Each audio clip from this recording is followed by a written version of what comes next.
శ్రీహ. ఓం స్వస్తి శ్రీ గణేశాయ నమః. ఓం మేధా దక్షిణమూర్తయే నమః. ఓం శ్రీ శంకర భగవత్పాదాః విజయంతే. ఓం ఓం శ్రీ గురుభ్యో నమః. ఓం శ్రీ సద్గురు అంతర్ముఖానంద వేదవ్యాస భట్టారక జగద్గురు శ్రీ కృష్ణ పరబ్రహ్మణే నమః. బ్రహ్మసూత్ర శంకర భాష్యం భాగం కంపనాధికరణం పూర్తయిపోయింది. ఇప్పుడు 11లో జ్యోతిరధికరణం చెప్పుకుంటున్నామట. అయితే ఒక్కసారి కంపనాధికరణం ఒకసారి చర్చించుకున్నాం. ఇక్కడ శుక్రము అంటే స్వప్రకాశం అని, అదే బ్రహ్మని, అదే అమృతం అని చెప్తున్నాం కదా. దాని మీదనే లోకాలను ఆశ్రయించున్నాయని, దాన్ని ఏది కూడా దాటి ఉండజాలదని బ్రహ్మ అని నిర్దేశించబడుతుంది. కాబట్టి ఇక్కడ కూడా జగత్తంతా ఒక ప్రాణంలోనే స్పందిస్తుందనే వాక్యంలో లోకానికి ఒక ఆశయంగా ఉండటం అనేది ఒక ప్రతివిజ్ఞానం వల్ల సంవిధానాన్ని బట్టి ఆ బ్రహ్మే నిర్దేశించబడిందని తెలుస్తుంది.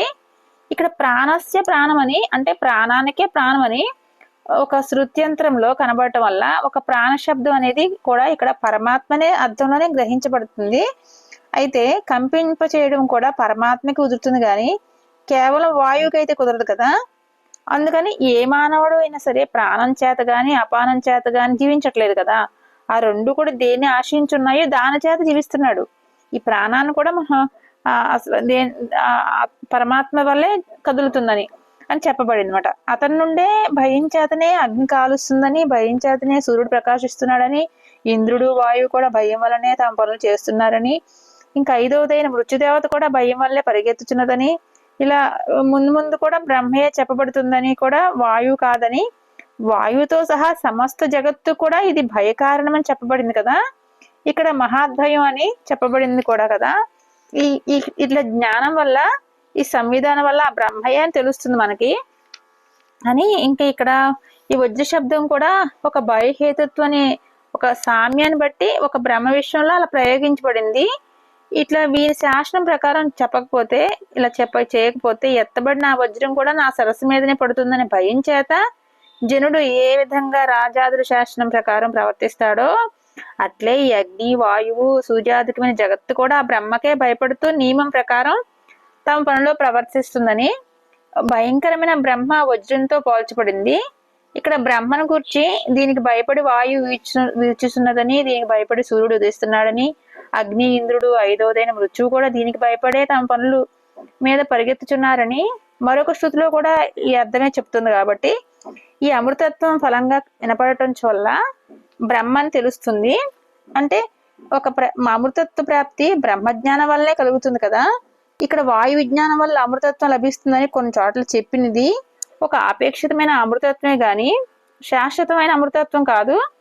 ఎందువల్లంటే అక్కడికే పరమాత్మ గురించి చెప్పి అది తప్ప మిగిలిన ప్రతిదీ అనిత్యమని, అంటే వాయువు అన్ని కూడా అనిత్యాలే కదా, వాయువు కూడా నశ్వరం అని చెప్పబడింది. కాబట్టి ఇక్కడ మరొక విషయం ఏంటంటే పరమాత్మ గురించి ప్రశ్న పడింది కాబట్టి అందుచేత ప్రకరణాన్ని బట్టి కూడా ఇక్కడ చెప్పబడింది పరమాత్మే నిశ్చయం. ఈ పరమాత్మ వల్లే అన్ని కదులుతాయి. కాబట్టి ఇది మనం ప్రాణాపాన సమాయుక్తం అన్ని చేసేది దాని వల్ల మనం శుద్ధి చేసుకుని పరమాత్మ చేరటానికే గాని అదే పరమాత్మ కాదని చెప్పుకోవచ్చు అనమాట. ఇంకా జ్యోతి అధికరణం చెప్పుకుంటున్నాం. ఇంకా జ్యోతి అధికరణం ఏష సంప్రసాద పరం జ్యోతి రూప సంపద్య ఇత్యాది వాక్యంలో చెప్పిన పరంజ్యోతి సూర్యమండలమా బ్రహ్మయా లేచి దానిని పొంది అని చెప్పడం చేత శరీరం విడిచి సూర్యమండలం చేరుతాడని సూచించబడింది. గాని సూర్యమండలం అనేయే దాని అర్థం అయి ఉంటుంది. సముత్థానం అనగా త్వం పదార్థ శోధనము, జీవుణ్ణి బోధించే త్వం శబ్దార్థానికి సంబంధించిన ఉపాధులను తీసివేసి శుద్ధ చైతన్య స్వరూపంలో ఉండటం.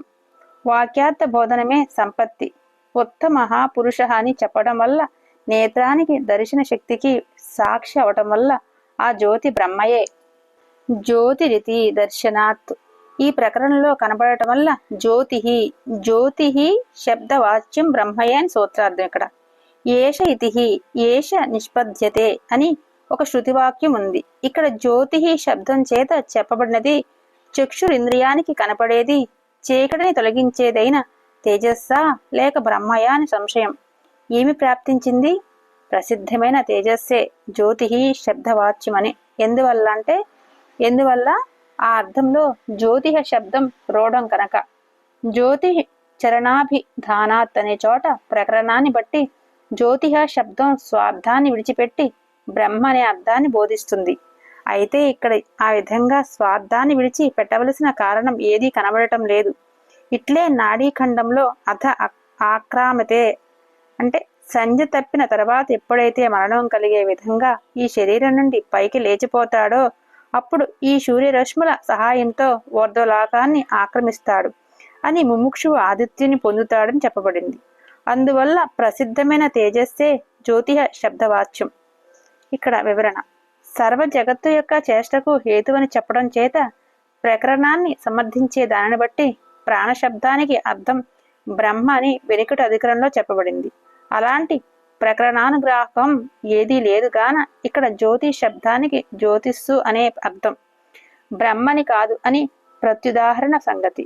పూర్వపక్షంలో ఫలం సూర్యోపాసన, సిద్ధాంతంలో బ్రహ్మజ్ఞాన వల్ల ముక్తి ఫలం. ఇంకా చాలా చెప్పుకోవాలి, ఇంకా సరిపోద్ది రోజు, దీనికి వివరంగా చెప్పేసుకుందాం. ఇక్కడ పరంజ్యోతి అనేది సూర్యమండలమా బ్రహ్మయ అని అడుగుతున్నారన్నమాట. అడిగితే దానికి సమాధానంగా చెప్పటం, ఇక్కడ శరీరాన్ని విడిచి సూర్యమండలం చేరతాడని ఇక్కడ సూచిస్తున్నారు కాబట్టి సూర్యమండలం అనే దానికి అర్థమై ఉంటుంది అని. ఒక జీవుణ్ణి బోధించే శబ్దానికి ఉపాధులను తీసివేసి శుద్ధ చైతన్య స్వరూపంలో ఉండటం అనేది ఉత్తమ పురుష అని చెప్పడం వల్ల నేత్రానికి ఒక దర్శన శక్తికి సాక్షి అనటం వల్ల ఆ జ్యోతియే బ్రహ్మేమో, ఆ జ్యోతే బ్రహ్మయ ఏంటి అని మళ్ళీ ఇంకా చెప్తున్నారు అనమాట. అంటే ఇక్కడ శబ్దవాచ్యం బ్రహ్మయ అని ఇక్కడ సూత్రంగా చెప్తున్నారు. ఈ శృతిలో జ్యోతి శబ్దం చేత చెప్పబడింది ఒక చక్షు ఇంద్రియానికి కనబడేది కాబట్టి, అంటే చీకటిని తొలగించేదైనా ఆ తేజస్సా లేక బ్రహ్మయ అని సంశయం అన్నమాట. ఇక్కడ ఒక ప్రసిద్ధమైన తేజస్సే జ్యోతి అని ఆ శబ్దవాచ్యం చెప్తుంది కదా. ఇందువల్ల ఆ అర్థంలో జ్యోతి శబ్దం ఒక రూఢంగా ఉంది కాబట్టి ఇక్కడ ప్రకరణాన్ని బట్టి జ్యోతి శబ్దం స్వార్థాన్ని విడిచిపెట్టి బ్రహ్మని అర్థాన్ని బోధిస్తుంది. అయితే ఇక్కడ ఆ విధంగా స్వార్థాన్ని విడిచిపెట్టవలసిన కారణం ఏది కనబడటం లేదు. ఇట్లే నాడీఖండంలో కూడా ఒక సంధ్య తప్పిన తర్వాత ఎప్పుడైతే మరణం కలిగే విధంగా ఈ శరీరం నుంచి పైకి లేచిపోతాడో అప్పుడు ఆ సూర్యరశ్ముల సహాయంతో ఊర్ధ్వలోకాన్ని ఆక్రమిస్తాడని ఒక ముముక్షు గురించి ఆదిత్యుని పొందుతాడని చెప్పబడింది కాబట్టి అందువల్ల అక్కడ ప్రసిద్ధమైన తేజస్సే జ్యోతిష్ శబ్దవాచ్యమా అని అంటున్నారు అనమాట. ఇన్ని చర్చ జరుగుతుంది. ఇక్కడ వివరంగా మళ్ళీ చెప్తున్నారు.